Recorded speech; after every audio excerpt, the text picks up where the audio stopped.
Welcome to Cerca. In this episode for New York City, we're going to tell you about an American obsession, one sown in the streets, but with branches into every part of our culture. Politics, money, crime, the movies, even the bar that started the gay pride movement. We're talking about the Mafia, of course. Don't worry. There are maps, notes, and info on the places mentioned in these guides in the Cerca app. And just to put you at ease, there's nothing here we'll have to kill you for. So relax. We're going to make you an offer you can't refuse.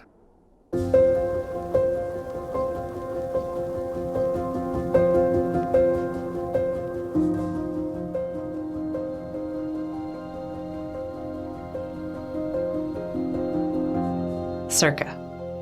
Love the world you live in, and we'll help you explore it.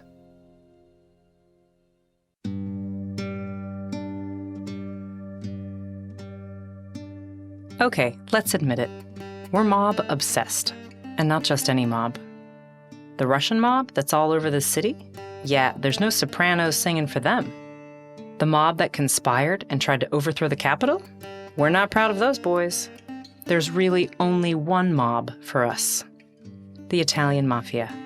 And there's nowhere else in America with a mob history like New York City. Even gangster culture, enshrined in urban lore, doesn't win over the hearts and minds of housewives in Hollywood like Goodfellas. And yeah, maybe that's racism, but of course the Italians were no strangers to racism either, back before they were considered white. So how is it that Italians, Sicilians no less, the most maligned immigrants blamed for the spoil of the New World, pulled off the impossible feat to get us to love the worst of their culture? It's the great modern myth of our time. And we're going to get to the bottom of it. Because it's not really about the money. It's not about the violence, though it kind of is. But gruesome acts divorced from the silver screen are just that. Gruesome. It's something else. That loyalty thing. That family thing. Power. And influence. And learning how it all actually works. Of course, the real story isn't always romantic. It's ugly and heartbreaking, too. In this episode, we're going to get into some dark material, like why the places with the best meatballs in this city are also the places where the red sauce wasn't always tomatoes. Gruesome stuff. How some of the most iconic New York spots have mob fingerprints all over them.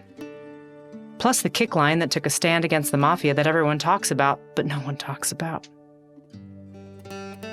And what all this has to do with my dentist, the subway, and my mother. And of course, what this all has to do with New York. Welcome to the greatest marketing story of all time. Leave the gun. Take the cannolis. Capiche?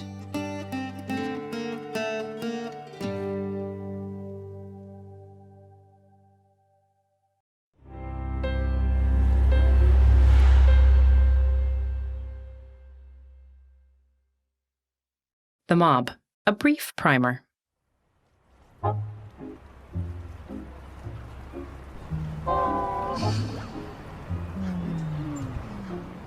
Cosa Nostra. That's the inside name for the Italian-American Mafia. It means our thing. And it says everything. The word mafia derives from the Sicilian adjective mafioso, which means swagger. In New York, there are 5 main families that have been operating for more than a century. The Gambino, Lucchese, Genovese, Bonanno, and Colombo families. They're run like an army meets a corporation. There's a boss, underboss, capos, soldiers, and then there's the commission, which is like the G7 summit of mob bosses. Oh, and another thing, to be in the Mafia, to really be in the Mafia, you have to be full-blooded Italian. Preferably Sicilian. Remember, Cosa Nostra.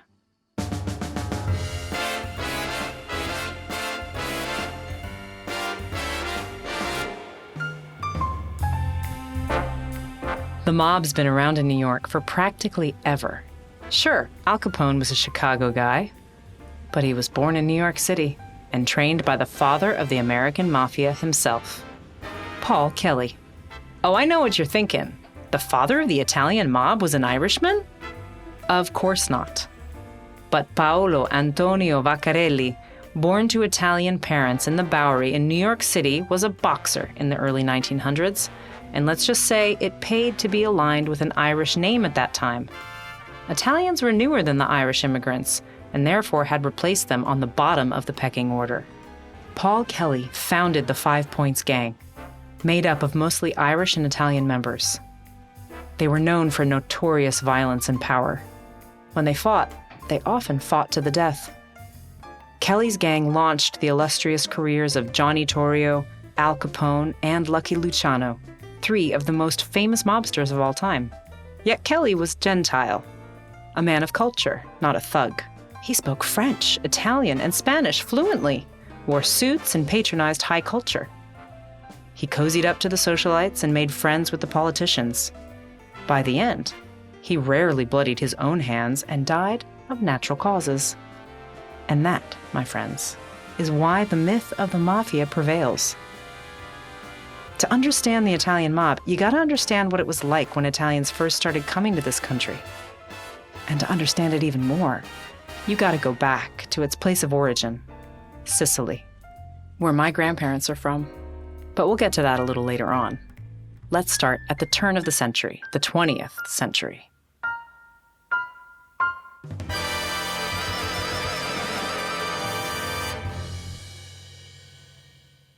It's a known trope. Italians came to this city, mostly from the poorer south of Italy, and were immediately discriminated against. They came looking for a better life. But where in Italy there at least was space and olives and decent coffee, in America there were tenements and 16-hour workdays and disease.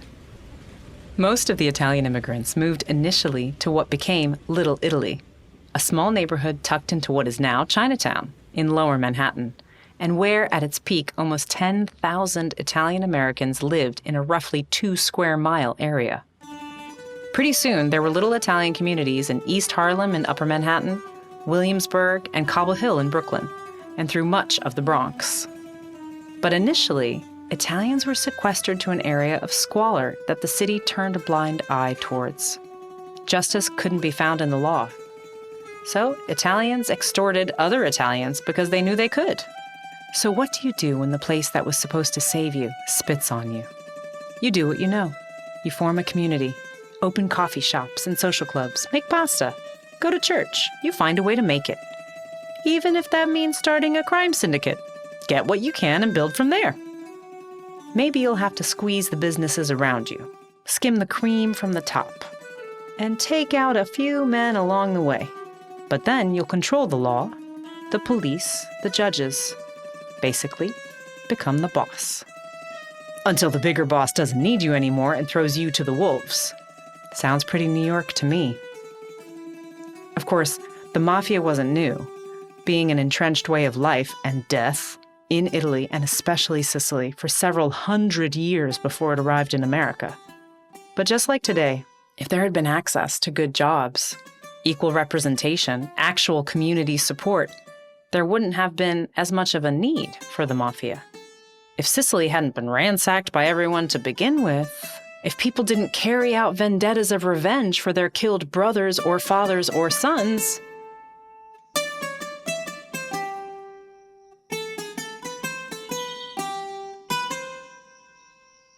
when I go to Sicily, it's like being in Brooklyn. Brooklyn before it became a brand. The man who sold me sun-dried tomatoes and the best dried chilies I've ever tasted looked like a bartender in Bushwick. Hair slicked back, tattoos. When I asked for a better price, he just looked at me like, "Look, kid, these are good. Go get your cheap shit somewhere else. I ain't budging." With that smirk. That smirk. I know it so well because sometimes it's what eats my face when I'm feeling smug. Sicily is raw. It's beautiful and it's hood. Why is there a severed goat leg on the path to the pristine beach? Why is everyone there still smoking like they'll never die of lung cancer? Why do they just throw things at bread like packing a getaway bag, and it's the best goddamn sandwich you ever ate? Hey, forget about it. That happens to be Brooklyn's motto, too.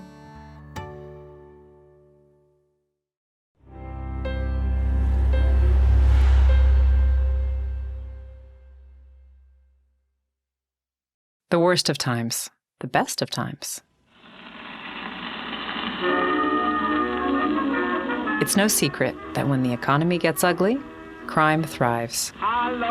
Beginning in the late 1800s, the Cosa Nostra had its hands all over this city, but not its grip. Then came Prohibition, and it was like Christmas for mobsters. Once organized crime was able to thrive in the illegal bootlegging operations, it was hard to get rid of it. During the Depression, and then especially during the economic collapse in New York in the 70s, mobsters owned the place. There's really nothing in New York the mob hasn't touched. The art world, politics, labor unions, restaurants, fashion, even gay liberation. Yep.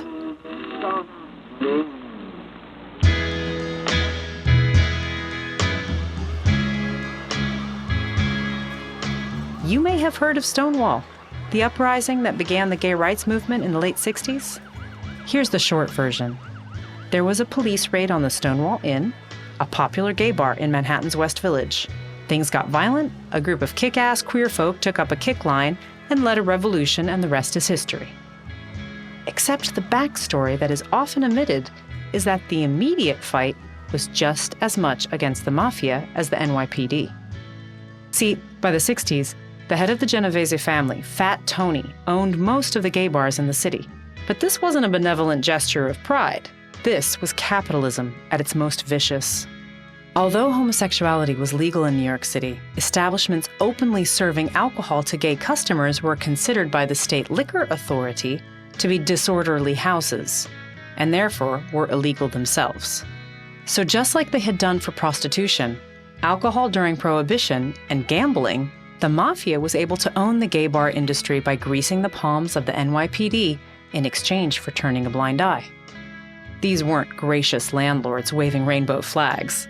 They were basically slumlords preying on the marginalized. Of course, not only did the mob turn quite a profit, they also had access to blackmail material when high society politicians or cultural players were seen frequenting these illicit establishments. And although they were supposedly being paid to keep the cops from busting in, rumor had it that they were the ones who often organized raids to appease the neighbors and the cops. In New York, no story is ever simple. Within days of the violent uprising that sparked the ire and courage of the queer community and beyond, activists were handing out leaflets condemning the Mafia monopoly. With the publicity, the mob shut down the Stonewall Inn and eventually was pressured to remove its hold on the gay bars of New York. Before Rudolph Giuliani ever took on the mob in the 80s, and before he became a kind of mobster himself in American politics, it was a group of courageous queers who started to hit the mob below the belt, in their purse.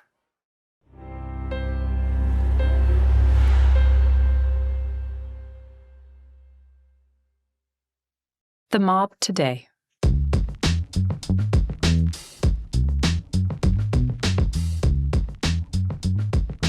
So, I was all ready to tell you how boring the mob is now, how dwindled their ranks and minuscule their hold on the city. Then I read the news, like from this morning, and last week, and a month ago.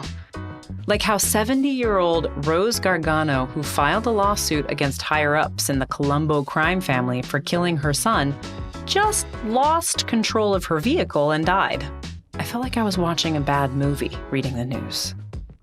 Who just loses control of a vehicle in a sketchy part of Gowanus under the BQE, the main freeway through Brooklyn? But who's gonna start scratching at that itch unless you are begging for a full-on rash of trouble? So, rest in peace, Rose. Speaking of Gowanus, that's where they recently had a big funeral for the acting boss of the Colombo family, Andrew Russo, who died peacefully of natural causes after he paid $10 million in bail. He had gotten into some trouble for racketeering, including, and I quote, Direct threats of bodily harm to control the management of a labor union to make decisions that benefited the Colombo crime family. Because even though the mob's power is diminished, it's no secret the five families are still very active. You should see the picture of this funeral. All these old Italian dudes. All of them look like they are packing, and not for vacation. Just this morning, I read the news about a bust within two of the biggest crime families, Genovese and Bonanno, running an organized crime racket out of a shoe repair store and coffee front in Queens and Long Island. Gambling. Threats. Little Anthony Pipitone, Joe Fish, Sal the shoemaker, and some New York detective wanting a piece of the pie. Who needs Netflix with news like this? So as you can see, we're not done with the mob, but it sure isn't the heyday. As Adam Gopnik of The New Yorker wrote, these days, you're better off actually being in waste management than using it as a cover. The money's just as good, and it's not illegal. Truth is, when the mob ran the city, like in the 30s and the 70s, it pretty much sucked for everyone else. Things were really bad unless you were the 2% skimming the cream off everyone. And even for the mob, most of them ended up in body bags or behind bars. The only safe place to be in 1970s New York was Little Italy, because there were literally mob men hanging on every corner, and no one was going to touch it. Most of the iconic places from the 70s in Little Italy have closed, except for a few restaurants and shops. And the oldest espresso bar in America, where you can still get a damn fine cannoli. A cannoli is kind of like an angel's wet dream. Sweet, fresh ricotta, sometimes studded with chocolate or candied orange, piped into a fried dough shell. I still remember sitting under a table outside in the twilight of my grandparents' 50th wedding anniversary, no older than 5 or 6, eating my third cousin Marietta's cannolis, and going into a kind of trance. To this day, nothing comes close. But unless you have a 100-year-old Sicilian relative making you cannolis, you should head to Cafe Ferrara's. On their website, they say, Ferrara dates its origins to 1892 when Cafe Ferrara first opened its doors in New York City's Little Italy for opera lovers seeking like-minded company and refreshment.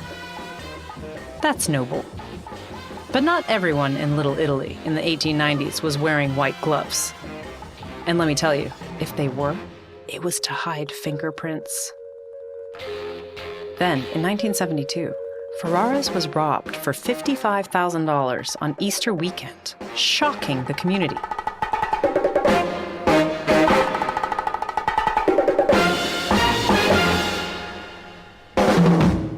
Little Italy was known to be rife with mafia, but you didn't touch establishments like Ferrara's. It was a family place, meaning a Colombo family place, one of the biggest mob families in New York City. But turns out, Crazy Joe Gallo, although associated with the Colombo family, had just spent 9 years in jail, wanted to make a splash, and sponsored the break-in. Gallo, although known to be ruthless, was also of the Paul Kelly variety of mobster. An inmate was once quoted as saying he was able to describe gouging a man's guts out with the same eloquent ease that he used when discussing classical literature. Well, let's just say that little robbery didn't sit well with the rest of the Colombos, and Crazy Joe Gallo was killed a couple weeks later in broad daylight at Umberto's Clam House, while celebrating his 43rd birthday with his family. Umberto's is still there, by the way, a few blocks from its former self on Mulberry Street. At his funeral, his sister Carmela declared over his open coffin that, "The streets are gonna run red with blood, Joey." True to her word, mob violence peaked in those years and spilled out everywhere. Even though it happened in broad daylight, no one was ever charged in Gallo's murder. But even worse, to try to rid any associated family from the Gallo block, a small stretch of President Street in Red Hook, the feds, probably in cahoots with some overeager real estate moguls and politicians, let a sewage project go dormant, and a whole community was literally left to sink into the stagnant swamp. Sorry, Guilty by association. Collateral damage. Tell that to 33 families that were made homeless so that a mobster's family could feel some heat. If this is all sounding familiar, Gallo's murder was dramatized in Martin Scorsese's movie, The Irishman. But before Scorsese owned the mob genre in film, he was just a scrappy, asthmatic kid growing up in Little Italy. If you want an amazing taste of immigrant New York, for the vibe that will send nostalgic shivers down the spine of anyone out there with Sicilian grandparents, you should check out one of his first short documentaries, Italian American, a documentary about his parents and their experiences growing up. That's why we love his films. It's the sauce cooking in the background, you know? We can almost smell it. But for anyone out there without Italian relatives to ask, you'll have to hang around an Italian social club for a while to really get the scoop. The trick is, there's not many of them left anymore. The Glory Social Club in Gowanus is temporarily closed. The Italian-American Brotherhood of Bensonhurst Social Club might be harder to get into. And the famous mob hangout, the Ravenite, on Mulberry Street is now a clothing store. But you can still go to Sal's hairstylist and barbershop down in Dyker Heights and try to be a fly on the wall. Or you can try to get a seat at Rauch's in East Harlem, if you're lucky, or connected. Rauch's is a Southern Italian restaurant founded in 1896 with only 10 tables that every mob man has dined at least once.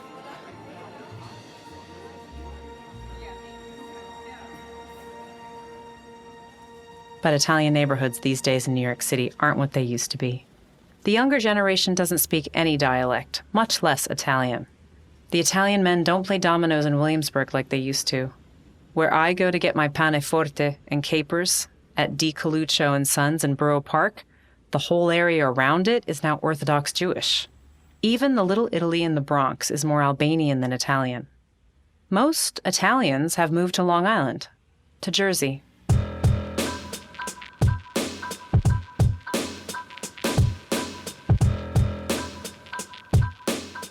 Sometimes it can feel like Italians in New York are just Americans with a fondness for their grandmother's recipes and last names that make your mouth form around cool marble balls, or play pinball to the opera. Coppola, Giovanni, Ciccarello, Perici. But in Dyker Heights, I hear the older Italian grandmas still bring out their gas burners and giant pots every early fall to harvest the tomatoes and cook them down to sauce, so that the whole neighborhood smells like the best kitchen. I know this because my dentist told me. My Sicilian dentist, of course. I said I'm writing an episode about the mob, and out came the stories. Except that's not how it happened. I went to get a bonding. He was cordial and professional and did an expert quick job. I would have been in and out of there in 20 minutes.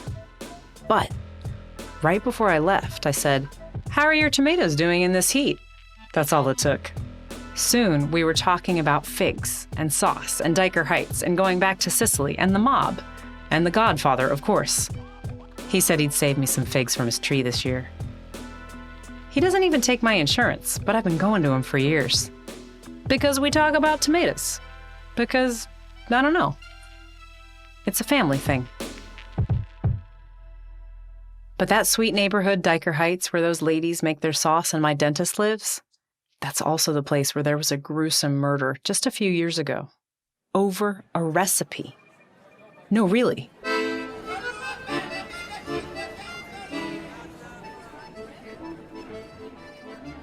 There's a beloved little pizza joint in Dyker called L&B Spumoni Gardens. Sicilian-style pizza, deep dish and square. And Spumoni, of course, a layered tricolor gelato.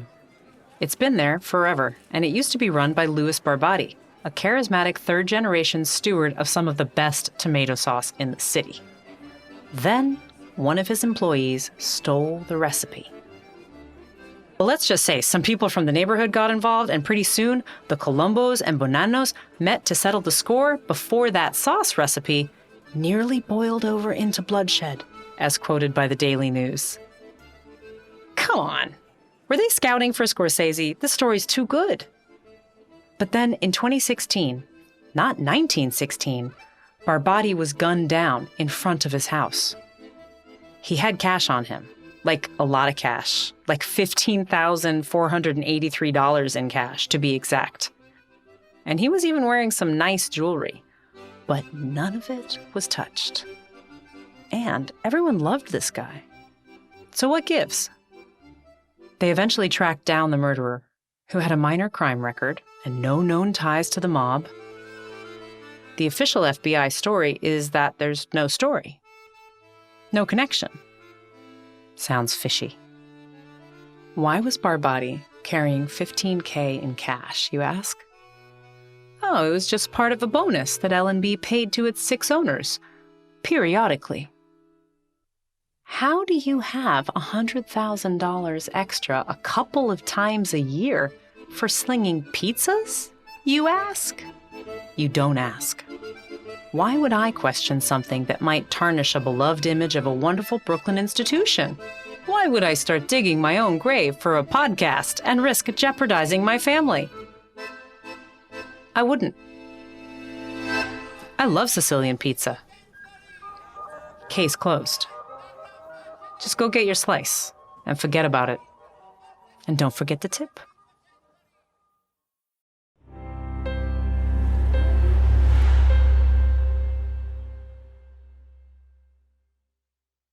It's all in the family.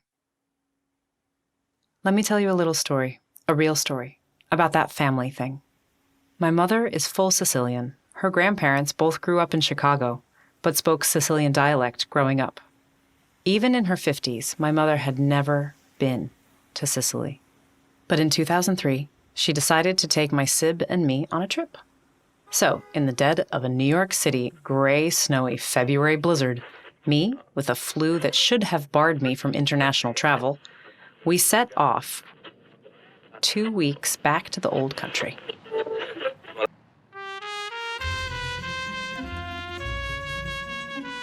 We started with quite an ancestral welcome, as my mom lost her passport almost immediately off the plane. While I was in our hotel in Catania battling my 104-degree fever through drug-worthy dreams, my sib and mom were being given the runaround on what to do. All day, they went from the tourist office to the Carabinieri to the civic buildings and back again. Each destination gave them the runaround that they were closed, too bad, tough luck. When they arrived back to our hotel, they bumped into the owner and manager of the spot. Let's call him Paolo, a muscled, shaved, bald, middle-aged proprietor who had been, until then, the very textbook Sicilian style of politeness. My mom shared her runaround of the day, and Paolo gave one of his shrugs. Too bad, yeah, life. But why are you in Sicily? Well, I'm Sicilian. Family. Family? Pause. Mafia? My mom didn't miss a beat. Sì, mi tio, my mother said, even though she doesn't speak Italian. And just like that, the world switched. We got the golden keys to the funhouse. We swallowed the Matrix Mafia pill. Paolo embraced us. Mi familia. On the horn he went to the deputy sheriff of the town, the same one my mom and Sib had gone to and received the sorry, we're closed shrug. He'll see you now. Down we all went to the courtyard, through the office where an oversized man right out of the movie sat behind his desk with 2 dudes just standing behind him like Secret Service. He pulled out a photocopied sheet that said something in Italian, stamped it, and then put it in a sleeve protector. All good, he said. It's like same as passport. Sure. In Sicily. Probably even in southern Italy. But we had to fly through Switzerland and Germany to get home. Still, we got a taste of what it meant to be taken care of. Bureaucracy is for the chumps. Just kiss the pinky ring and we'll be golden. That's the good side, the we got your back side. The part of the story we long for, the belonging, the family. Cosa nostra. It's important to talk about the motherland, where the mafia has such a foothold on culture. It literally lines the coats of the Carabinieri. But there, the mafia is as much hated as respected, as much feared as tolerated. Anyone who has spoken out has had their whole life hijacked by a fear of retribution and a need to be impeccable in hiding. The mafia has wreaked havoc on whole generations of my ancestors, like a war that will not end. But here in America, where the dream of making and remaking yourself is always alive, The story of the unrespected immigrant rebranding themselves through fear and pinky rings to be the royalty of our day, that's a story we can't look away from. And we have the movies to blame.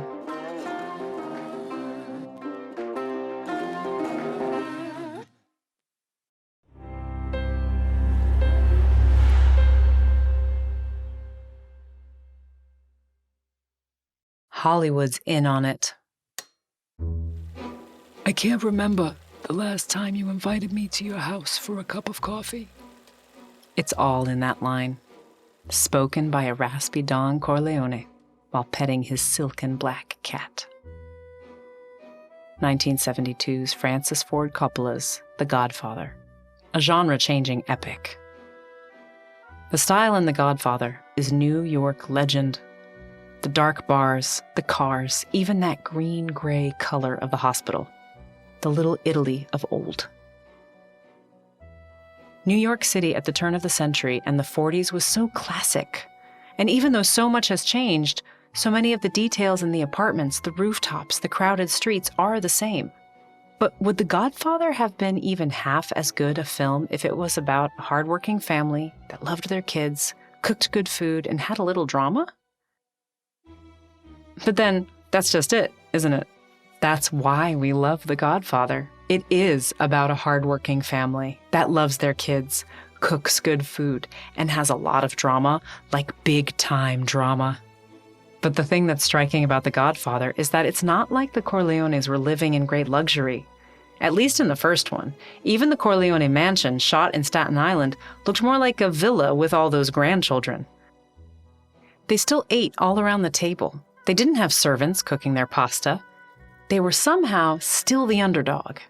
And we love an underdog. My grandparents were Sicilian.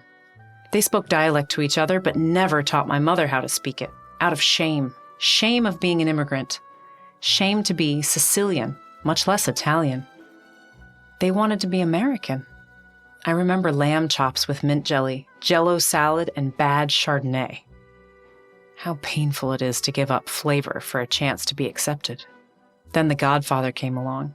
In that opening wedding scene, they sing a raunchy Sicilian wedding song that explains all the ways a husband with different occupations would sausage his wife, to use an example. My grandparents, rather than feel further ashamed, suddenly felt prideful, felt seen. Here was a mainstream movie where not only Italian was spoken, but Sicilian, and with style and power. Here is the American dream, twisted in the truth of intimidation and extortion. And it's more New York than apple pie, I'll tell you that right now, because Hollywood got us good. While The Godfather was slow and epic and refined, a symphony, Goodfellas electrified the genre with its brash, slick style, humor paired with violence, humanity with cold-blooded vengeance, a true story embellished for Hollywood. Like everywhere in New York, much of the New York displayed in Goodfellas doesn't exist anymore. Except, funny enough, Near's Tavern, dubbed the most famous bar you've never heard of. That's because it's one of the oldest bars in America and still going strong in Woodhaven, Queens. The Godfather, Goodfellas, A Bronx Tale. All New York stories of mob entanglements. They were all made to show the sordid and lonely parts of the inside, and yet somehow they became the epic enshrinements of mob culture. I watched The Godfather again recently. Such restraint and honor. Vito Corleone, played by Marlon Brando in a Muhammad Ali-like resurrection of his career, is timeless, and young Al Pacino stunning us with his pathos. But even in The Godfather, who are we rooting for? Michael Corleone becoming the Don by offing everyone and lying to his wife and ending up lonely and betrayed by his own obligations to the story? The actor who plays the main kid in The Bronx Tale ended up getting addicted to heroin and being implicated in a botched burglary where an NYPD cop got killed. Glamorous. And Goodfellas? Based on a true story where people end up drugged out and in jail or in witness protection. Wonderful. Which leads us to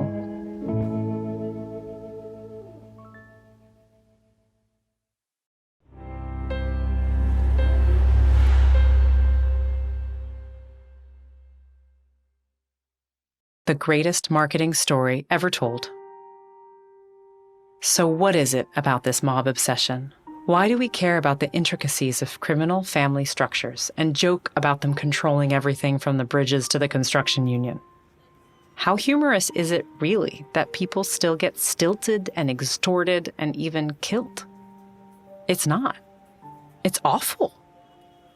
Why do we get wrapped up in the sordid details of people who do awful things? It's a bit like the American dream that got fed after midnight and turned into vicious, carnage-obsessed gremlins. And here I am, doing it too, spending even more time on the mob. Because I admit it, I'm totally guilty. I love saying I have mafia in my family, that my family is in the family. At least I used to. But why would I willingly romanticize and glorify the possibility of a mob connection? Especially as a woman, that violent patriarchal establishment. What's in it for me but trouble? When I really started peeling it back, I wonder if I am feeding the wrong beasts, feeding the gremlins, you know? Like in any mythology, a telephone effect of the most gruesome enemies and most valiant heroes, American mob stories play upon the very real and smart fear that to report on anything other than the glory would mean putting your life in jeopardy. So when the worst gets squelched and the best gets exalted, you end up with a dangerous cocktail. I mean, it even happened to me writing this episode. I started making connections and then thought better of it.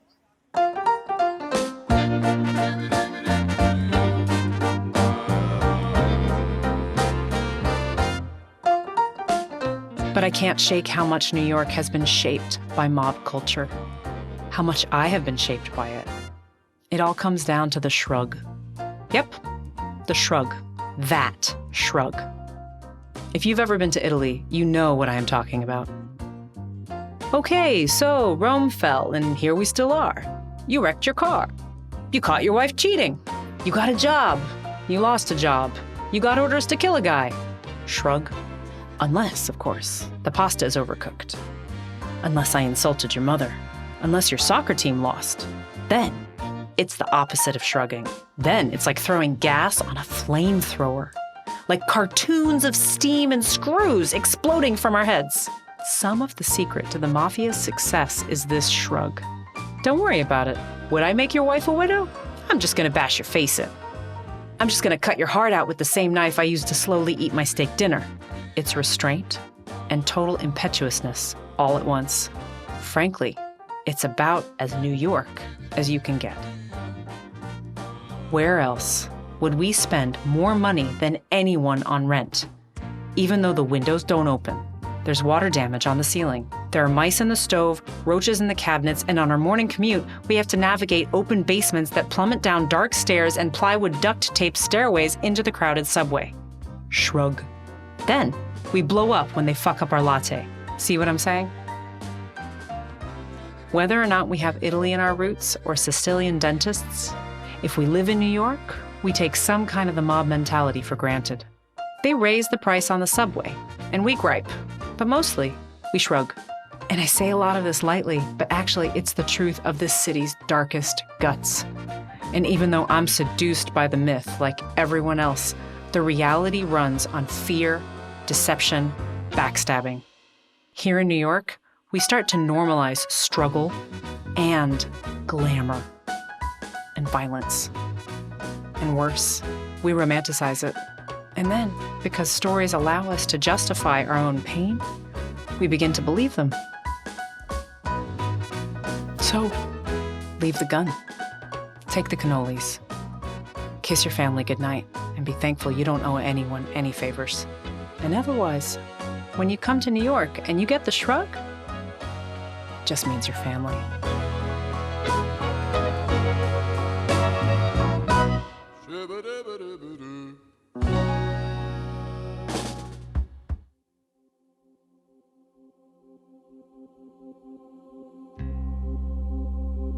Thanks for listening to our Dark City episode for New York City. Remember to check out the other episodes in this guide for deeper dives into the Big Apple's food, how to do it on a budget, and much more. You'll get instant access to the full guide, plus new episodes on a regular basis when you subscribe to Cerca. Find us on Apple Podcasts, Spotify, or download the Cerca app, where you can also get pictures and maps and notes on the places in this episode and more. Maybe you'll want to sample our guides for Los Angeles, Barcelona, Mexico City, Hawaii, Iceland, and many more. Cerca. Love the world you live in, and we'll help you explore it.